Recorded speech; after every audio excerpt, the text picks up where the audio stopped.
La grande force de Kimetsu no Yaiba, ce sont ses personnages. Ils sont attachants, forts, bien développés dans leur caractère et leurs actions correspondent toujours à leur propre façon de penser. Malheureusement, la série principale ne peut pas s'attarder sur chacun d'entre eux et c'est particulièrement vrai pour les piliers qui gravitent autour des personnages principaux. L'histoire de Gotoge Koyoharu étant terminée, tout du moins au Japon, c'est grâce à des spin-offs qu'on peut retrouver nos personnages favoris par les romans par exemple, mais surtout par le manga qui nous intéresse aujourd'hui, dessiné par Hirano Ryoji, qui est une compilation de 2 histoires inédites, la première concernant Tomioka Giyu, plus ou moins accompagnée de Kocho Shinobu, et la seconde se concentrant sur Rengoku Kyojuro en duo avec Kanroji Mitsuri. Si ça vous intéresse, restez avec moi.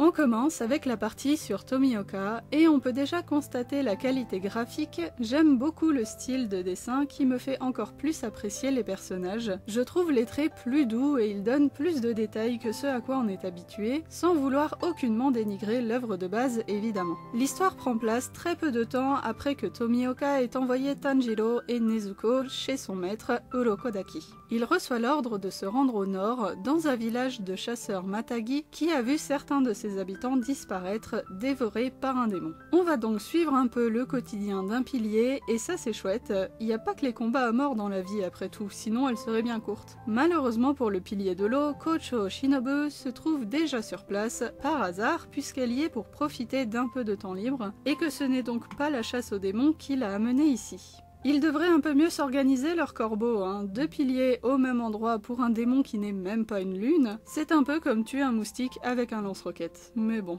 On découvre aussi un personnage inédit qui sera central à l'histoire. Yae, la fille d'un des Matagi qui se sont fait dévorer. Elle cherche à venger son père en trouvant ce qu'elle pense être l'ours qui les a tués, faisant fi des conseils et de l'inquiétude des autres villageois. C'est un personnage assez classique de jeune fille qui n'en fait qu'à sa tête mais qui a bon fond. Et puis elle a un chien, Taro, du coup je vais passer toute l'histoire à espérer qu'il n'arrive rien à cette boule de poil.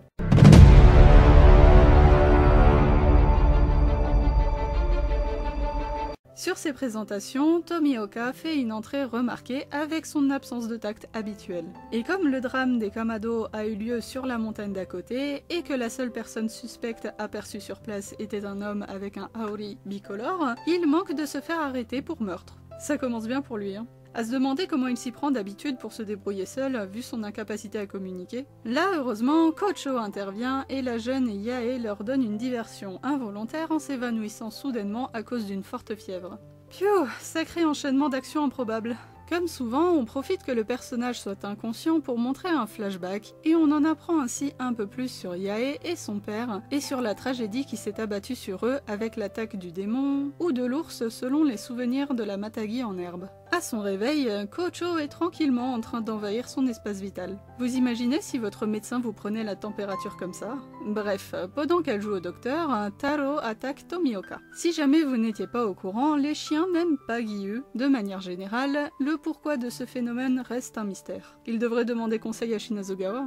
Après les explications d'usage sur les démons et les pourfendeurs, Yae leur fait comprendre que l'attaquant était un ours et qu'elle se chargera de se venger seule en tant que chasseuse. Seulement, Tomioka ne l'entend pas de cette oreille et commence même à nourrir des doutes envers les dires de la jeune fille. Et il a eu du flair puisque le démon responsable du massacre des proches de Yae était bien son propre père. J'aurais sans doute eu plus de peine pour elle si elle n'avait pas envoyé le pauvre Taro qui n'avait rien demandé au casse-pipe.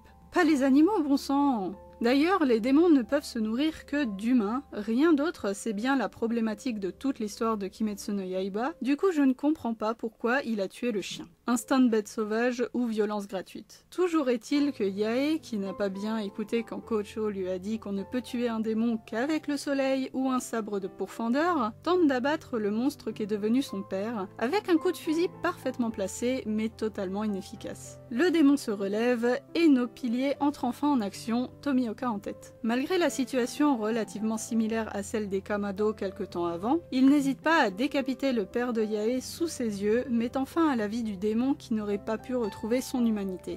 Mais tout n'est pas encore fini puisque la jeune Matagi, qui a absolument tout perdu, menace de sauter la vie à son tour. En même temps, après la violence dont elle a été spectatrice, entre le carnage de ses proches, la perte de son chien et le meurtre de son père, normal qu'elle soit traumatisée. Par un coup du sort, son fusil se grippe alors qu'elle allait se tirer dessus, l'empêchant de mener son idée à bien. Ce sont finalement les derniers mots de son père et la philosophie des Matagi qui vont convaincre la jeune fille d'aller de l'avant. Elle doit continuer à porter le fardeau des vies qu'elle a prises. Je trouve ça plutôt poétique et il fallait qu'elle trouve une raison de vivre pour ne plus retomber dans le désespoir. Et il y a un beau parallèle avec Tomioka et sa propre histoire sur laquelle je ne m'attarde pas pour ceux qui ne la connaissent pas encore. Pour les autres, vous savez de quoi et de qui je parle. On finit cette histoire sur une note plus légère, avec déjà une superbe illustration des piliers que j'aime beaucoup, mais aussi un beau sourire de Tomioka que malheureusement on ne verra pas. Kocho nous dirait qu'on a bien de la chance.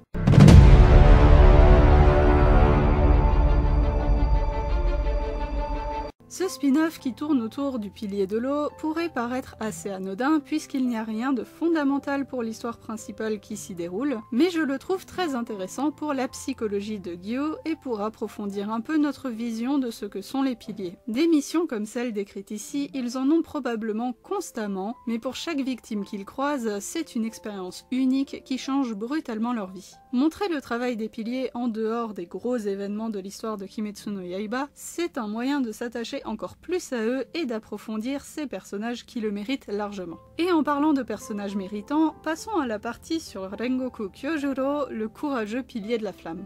Cette fois, les événements prennent place à l'époque où Rengoku était encore Kinoe, le grade le plus haut des pourfendeurs après celui de pilier évidemment. Il ne l'est donc pas encore, mais on constate qu'il connaît déjà Kanroji, futur pilier de l'amour, et qu'il l'entraîne en tant que mentor. Le souffle de l'amour, inventé par la jeune femme, étant dérivé du souffle de la flamme, c'est plutôt logique. Et comme je l'ai déjà dit, j'aime beaucoup voir leur quotidien en dehors de leur rôle de pilier. Si on faisait une série avec seulement les piliers qui interagissent ensemble, je serais la plus heureuse. Mais pour le moment, Mitsuri, qui est de grade Mizunoto, le plus bas des pourfendeurs donc, galère chez les Rengoku. Heureusement pour elle, l'adorable Senjuro, le cadet des Rengoku, vient la sauver en proposant une pause goûter avec de la patate douce, un mets que son frère aîné ne peut juste pas refuser. Ils dégustent des pâtisseries ensemble et Rengoku offre un haori à Mitsuri pour la féliciter d'avoir passé la sélection avec succès en seulement 6 mois au lieu d'1 année d'entraînement. Ils sont trop mignons tous les trois, j'adore leur dynamique ensemble et savoir que Rengoku a été le maître de Mitsuri donne encore plus de poids aux événements de la fin de l'arc du train de l'infini. Les liens forts entre les personnages, c'est ce qui donne encore plus de saveur aux événements qui leur arrivent, que ce soit dans le positif ou le négatif. Pour en revenir à l'histoire, un corbeau vient stopper la petite fête.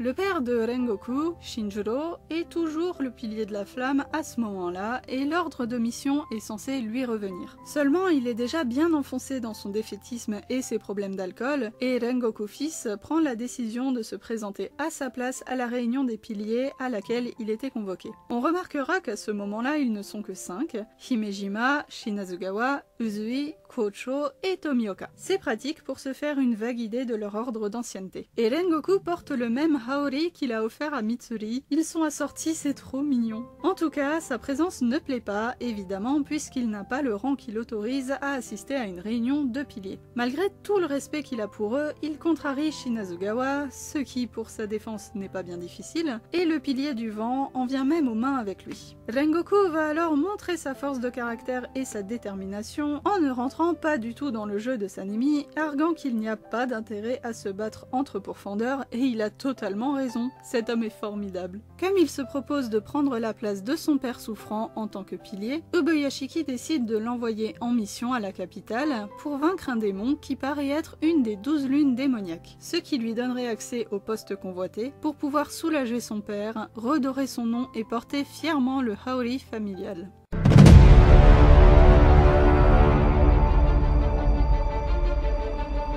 Rengoku part donc en mission avec Mitsuri et un petit groupe de pourfendeurs pour l'assister dans ses recherches. Tokyo est immense, c'est plutôt logique. Sur place, une petite altercation met à mal le moral de Mitsuri, qui est plus fragile qu'il n'y paraît, la jeune femme ayant du mal à avoir confiance en elle à cause de son apparence. Je rappelle qu'elle a les cheveux naturellement roses et verts, ça ne passe pas des masses dans le Japon du début du XXe siècle. Ne les écoute pas Mitsuri, tu es adorable. Et de toute façon, Rengoku est là pour lui redonner du poil de la bête. C'est ce moment que choisit le démon pour attaquer. Et on découvre ainsi la 8e lune démoniaque qui a l'air d'avoir des choses à régler avec Rengoku, sur qui il fait une sacrée fixette. C'est récurrent.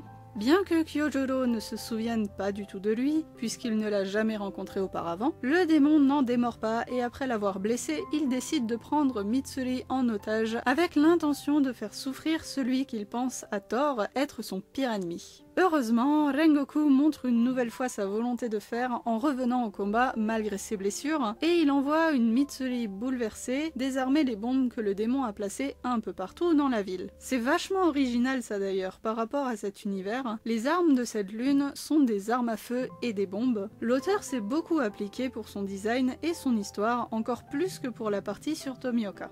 On plonge aussi un peu plus dans la psychologie et la famille de Rengoku. On voit toutes ses valeurs héritées de sa mère et on comprend qu'ils se battent avec autant d'acharnement. C'est vraiment un personnage touchant et admirable. Et on plonge aussi dans les souvenirs du démon qui a affronté non pas Kyojuro, mais Shinjuro des années plus tôt. Ça m'a vraiment fait de la peine de voir le père de Rengoku perdre pied à ce point après la mort de sa femme. Ça n'excuse pas tout de son comportement, mais au moins ça l'explique. Et Senjuro m'a juste brisé le cœur, donné de l'amour à ce garçon. En parlant d'amour d'ailleurs, Mitsuri mène son propre combat de son côté. Elle se retrouve en difficulté, mais en voyant des civils se faire attaquer, elle va donner tout ce qu'elle a pour les protéger. Grâce au conseil et à l'entraînement de Rengoku, son instructeur, elle parvient à trouver son propre moyen d'utiliser le souffle, et au lieu de seulement singer celui de la flamme, elle le transforme pour créer le sien propre. Elle a un bel accomplissement en tant que personnage dans son petit arc, et ça fait plaisir vu que ce n'est pas un personnage qu'on voit tant que ça dans la série, au final, elle méritait un beau moment de bravoure. Pendant ce temps-là, Rengoku aussi continue d'être impressionnant. Il est toujours aux prises avec la 8e lune, et bien qu'il soit dans un sale état, sa combativité flamboie férocement. L'affrontement est assez intense, on a même droit à une évolution du démon et à son background, ce qui est vraiment immersif, et il se finit sur une belle victoire qui mériterait à mon avis d'être animée. Je ne dirais pas non à un OAV. Finalement, Rengoku rentre chez lui et devient enfin le pilier qu'il est censé être aux grandes dames de Shinazugawa. Il accomplit la mission qu'il s'était donnée de protéger les plus faibles avant de passer le flambeau. Et honnêtement, les dernières pages m'ont fait verser ma petite larme. C'est toujours aussi dur de voir la fin de ce personnage.